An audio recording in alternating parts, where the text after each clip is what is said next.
Hi guys, it's Adrian again. I just wanted to make a little video here on there's only just three or four things I wanted to show in this video. I'm in the bedroom today. I thought I'll because everything I wanted to show in this video is actually in the bedroom, so I thought I'd come up in the bedroom. And yeah, so yeah, I watched Marky Jester uploaded a video on you know, what he titled it, what he is grateful to have, what he's grateful for. It was a very good video, to be honest. I enjoyed watching it. I watched it from start to finish. It's good. You learn a little bit more insight into, you know, the kind of man he is. You know, he showed us around his room and stuff and all his worldly possessions, and I thought it was quite good. He's kind of given me an idea to do something similar, but I'm going to try and keep it brief this time. So I'm not going to go around and show you, you know, what this is and what that is, because I think you might be bored, personally. So, you know, but I will say a few things like, you know, well, obviously, this is the bedroom. This is where I sleep with my wife. That reminds me of something from The Simpsons. Anybody remember The Simpsons? There was an episode, the episode where Milhouse's parents got divorced, and Milhouse's dad was hanging out with Homer at Moe's. And I remember Kirk saying to Homer, he said, "Oh, I sleep in a racing car. Do you?" And Homer put him right on the spot by saying, "I sleep in a big bed with my wife." And he goes, "Oh." Yes. So, yes, that's where I sleep. I sleep with the missus. And this is our bedroom. So, yes, this is where I live. There's our TV, bedroom TV, and DVDs. What's this? Another Mega Drive. But it's the Mega Drive Model 2 and the Mega CD Model 2. What could be lurking in the CD drive? Well, it's a music CD of Sonic the Hedgehog, the best of the Hacks and Fan music. Volume 1. Whoa, that's what I've got here. I was listening to this last night. This was the last video. I uploaded this in the last video, in case anybody's wondering. This is what I did yesterday. I can prove it because all the tracks will match the track listing in the last video. So, yeah, well, that's not actually what I wanted to talk about and show you guys. I'll just start getting down to the nitty-gritty. First of all, I bought something a few weeks ago, and I found this intrigued me so much. See, this is my set of keys, and I found this. It's such a neat little keyring. It's a Mega Drive console keyring. Looks like it just shrunk in size. So it's got every detail on it. It says 16-bit, Mega Drive Sega. It's got the headphone jack, the volume control, the reset button, on-off switch. It's even got the outputs on the back. Every little detail. Got the Mega CD expansion port. I just thought it was neat, so I bought it. And what was the other thing? Oh yeah, my wallet. You want to see my new cool wallet? It's a Mega Drive wallet. How cool is that? Yes, I bought this from the same place I bought the keyring from. They were advertising a lot of Mega Drive merchandise, this game shop. Fellow Australians, you'll know what I'm talking about. EB Games. They had a lot of Mega Drive stuff. And well, that's what it looks like inside. And that's where I got these from. I love that Mega Drive logo right there.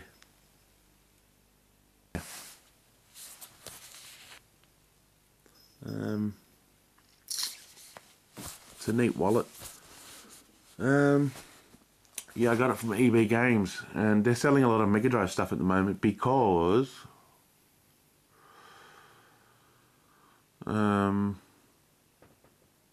of that new Mega Drive Genesis flashback that came out. So yeah, they were they had a lot of all this merchandise stuff because of that. So yeah, and thirdly, and most importantly, is this is what I really wanted to show off. This is not the game, so let's not get too excited. This is only the soundtrack, as it states on the side there. Where did I get this from? Well, I didn't get it from anywhere. I made it myself.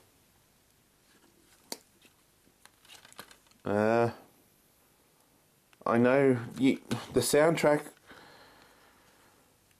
The soundtrack, I know you can't actually get it anywhere unless you get it on vinyl record. I mean, you can get it from data discs. They have it on. You can get it on vinyl record, but not everyone is into vinyl records for their music format. I'm not. I used to be a big vinyl head, but I'm not anymore. So you know, it sucks. You know, unless you. That's the only way to get a physical copy of the soundtrack, unless you burn it or copy it or rip it yourself. So that's what I done. So this is not a CD, it's a DVD. But it's got the entire soundtrack on it. So this soundtrack runs for 2 hours and 6 minutes on standard play mode. So if any of you have seen some of my older videos where I've showed things like this off, you'll know that this is only audio. Yes, you need a DVD player to play it, but once you press play, you just get a black screen throughout the whole thing. It's just for music. And, you know, instead of tracks, they're called chapters. But, you know, it's the entire soundtrack. So I have had to copy it myself. So all the tracks are there. There's 46 tracks. I tried to make it as professional as I could. If you remove the disc, you get a picture of the composer. There's two lopes there. I like putting the composer or the sound person on the inside, on the see-through. On the back there's a picture there of some Sonic Mania art from the game. Looks like Studiopolis. On the side says music by T-Lope, so I just did that. And the soundtrack thing on the side, I did that. And then I just printed out the cover, the picture for the cover. So yeah, I mean, you want to know a secret? I haven't actually played Sonic Mania yet. Shock horror, I haven't played it yet. And I'm not in a hurry to play it. You know, I think it's a great game. There's not really anything I can really criticize about. You know, I have little minor complaints about it, but they're so miniature, it's not even worth, you know, mentioning. You know, but I can't really comment on the game because it's fair to say I haven't played it, so I can't really say too much about it. But I have seen other people play it, and you know, it looks like a stunning game visually. It sounds good too. The soundtrack I can definitely comment on because I have heard the soundtrack. I've heard it through all the way through more than once. I'm starting to, you know, some tracks are starting to get catchy on me, and others I'm not dwelling too well with. I think T-Lope's done a reasonably good job with the soundtrack. I mean, I can't argue with the new zones, Mirage Saloon, Studiopolis, Totonic Monarch, what's the other one? Press Garden. They're all got fantastic tracks, you know, because they're new. They're not rehashes. So it's hard to fault them. And I think Stardust Speedway and Metallic Madness, you know, I know they're classic zones from Sonic CD, but T-Lope's done excellent remixes of them, you know. I like the yeah in Stardust Speedway. You know, I think that's good. You know, he put his own sort of stamp on the tracks, you know, and they don't sound like the original ones. But however, in saying that, I think Flying Battery and Lava Rift Zone Act 1 in particular sound, you know, pretty poor.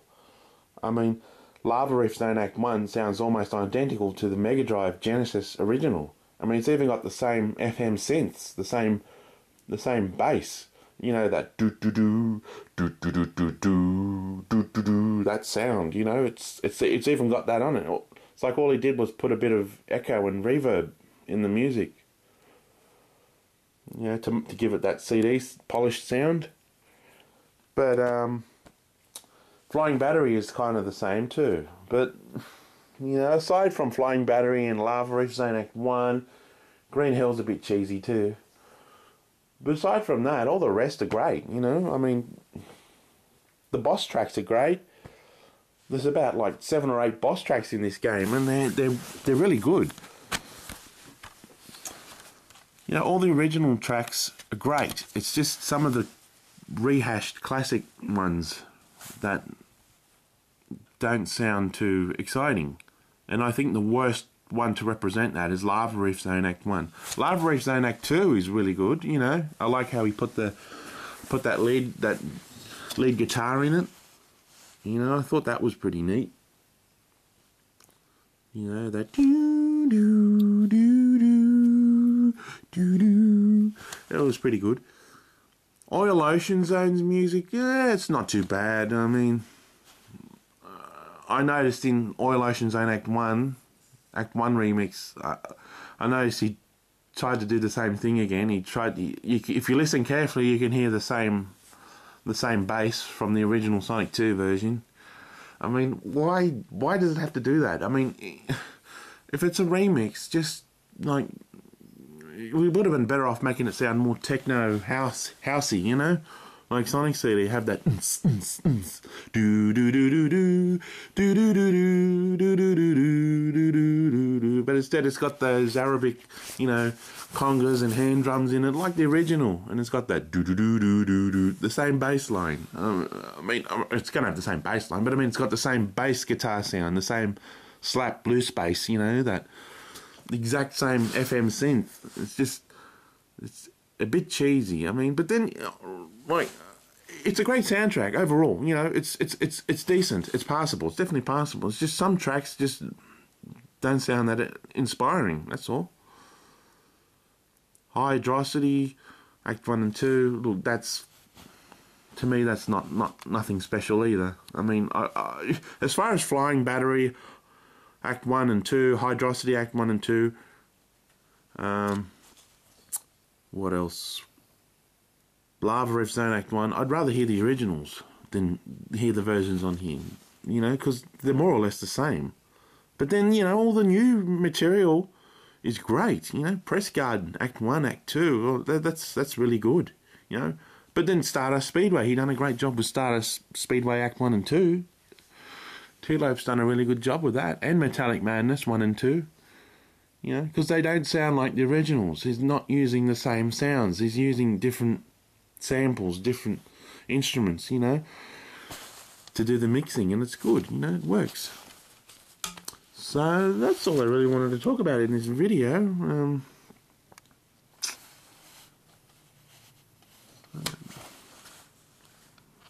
I'll probably just add that, you know, if the reason why I haven't played the game yet, it's probably because there's no physical release of the game. See, I'm personally not a fan of digital only releases of games. And Sega are such dicks. I mean, they did this, you know, 6-7 years ago with Sonic 4 Episode 1 and 2. You know, there's no physical release anymore, you know. It's like they're saying to everybody, you know, fuck you, you know. It's like, you know, if you don't have Wi-Fi, if you don't have the internet, you know, you miss out, you know. Well, I do have internet. I don't have Wi-Fi connection, but I do have internet here in my house. And I'm still on the old mobile broadband with, you know, a few gigs worth of data every month, you know. NBN's only just come to my area just recently, so I haven't got Wi-Fi set up yet, but hopefully I will one day. It's just, I just don't like it. You know, this is physical. I know it's only a soundtrack, and I've done it myself, but it's physical. I'm holding the music in my hands, you know. I don't like this new way of doing everything, where everything's got to be on the internet. You know, what's it going to be like in 100 years' time? You know, we're going to have to eat, sleep, and shit on the internet. You know, you can't go to the toilet anymore. You got to do a shit online.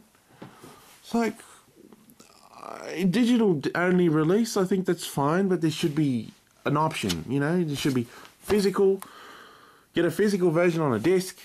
You know, or do what everyone's doing. You know, we've basically had no choice. The digital download only option. You know.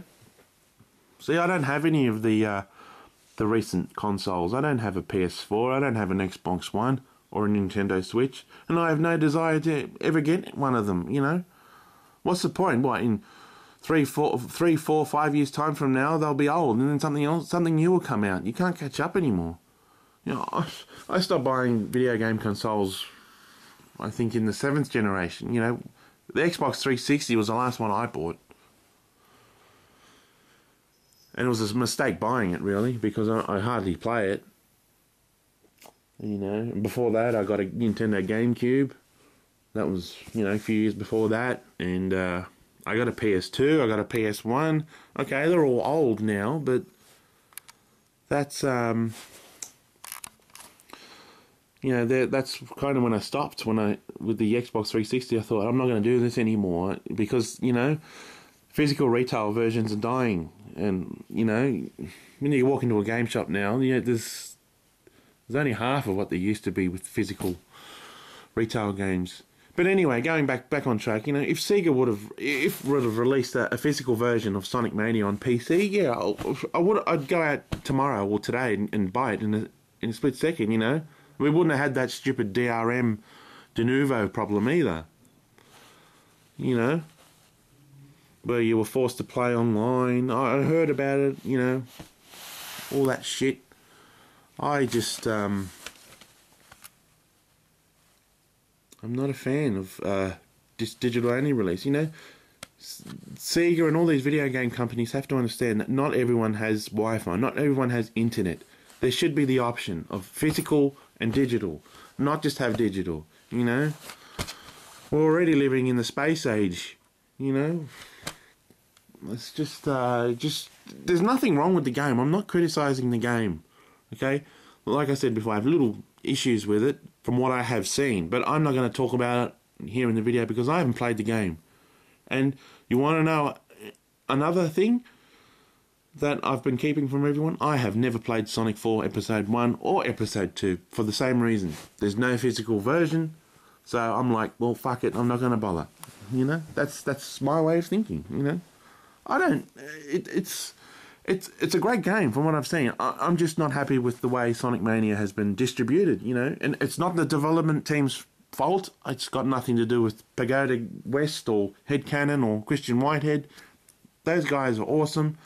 You know, we thank them from the bottom of our hearts for making a game for the fans. They've done nothing wrong here. It's just Sega and the way they've distributed the game. There's no physical release. I mean, for months before this game came out, they were hinting, you know, that there was going to be, that there might be, you know, with question marks, that there might be a physical release.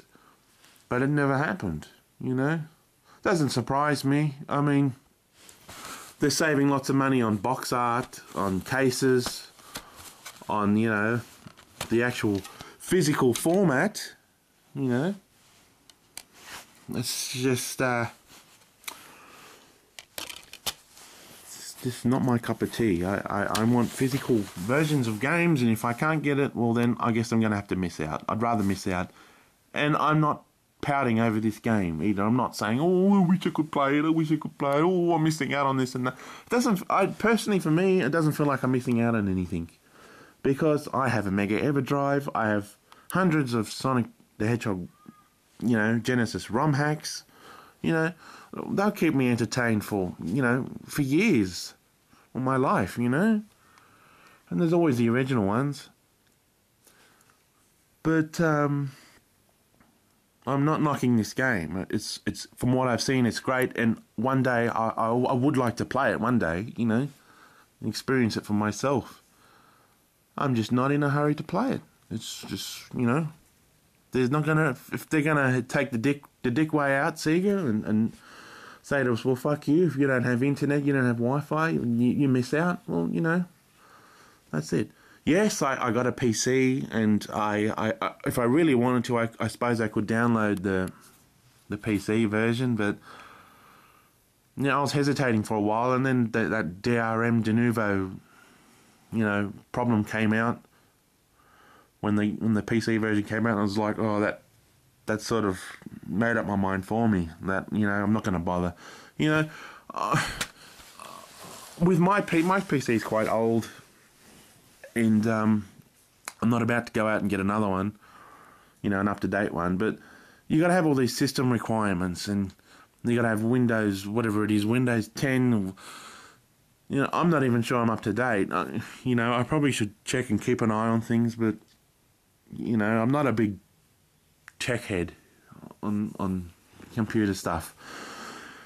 So I can just imagine that if I went to download the game, I'd get some error message saying, oh, you don't have, you know, the right system requirements, and then I'd have to root around on the internet and try and download this, try and download that. I just couldn't be bothered, you know, just give me the game on a disc so I can play it. And then what's all this Steam business? Why do you have to have a Steam account and be logged in and shit just to download Sonic Mania for your PC? Why has it got to go through Steam? Why can't it just be simple? Why couldn't Sega just have like a download page where you, you know, after you purchase the game for $20, $30, whatever it is, you know, you get taken to the download page and you get to download the game application? Why couldn't it just be simple like that? Why do you have to go through Steam and start an account with Steam and be logged in and be online and go through all this shit? I couldn't give a shit about Steam. Steam means nothing to me. Mobile, Android, iPhone means nothing to me. I couldn't give a rat's ass about the Sonic 1 and 2 and CD remake, you know, on the iPhone. Why would you want to play games on a shitty little phone for? Well, maybe I'm being a bit harsh, but I'm not into mobile gaming. I don't see why we have to have a Steam account to download Sonic Mania for the PC. What's going on with Microsoft and Sega and all this shit? Why can't it just be simple? Why can't you just buy the game from the shop, take it home, put it in your computer or your game console and play it? And you don't have to be online, you know? It's all a scam, you know? Well, if Sega's attitude is, well, fuck you, if you don't have the internet, if you don't have Wi-Fi, well, then I say to Sega, fuck you. I won't purchase the game. I'm not knocking the game. The game is great from what I have seen, but, you know, I'm not going to bother.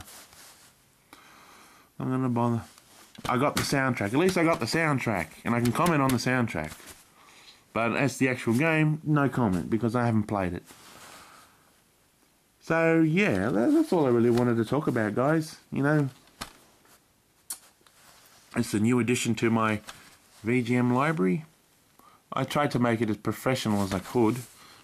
Like I said, that's why I put, you know, as many art and pictures in it as I could. The soundtrack's good. Just some tracks are a bit bland. But, you know, from what I've seen of the game, I think it's great. But I'm in no hurry to play it. You know, one day I'll you know, get out of this jam, this way of thinking, and think, oh, well, maybe I'll just try, you know, download it or whatever, pay for it. What's the game? It's like $20, is it? That's US dollar. So here in Australia, it's going to be more, because our currency takes up more Australian dollars to make up the US dollar. So I'm guessing it's probably $30 or $40 here. But it doesn't matter. If there was a physical retail release of the game, I'd pay up to $100 for the game. I honestly would. But digital download only? But anyway, that's all I wanted to talk about. I know I've ranted a little bit here, but, oh well. You know, what can I say? Okay, oh well, I'll stop it here. Thanks guys for watching. See ya.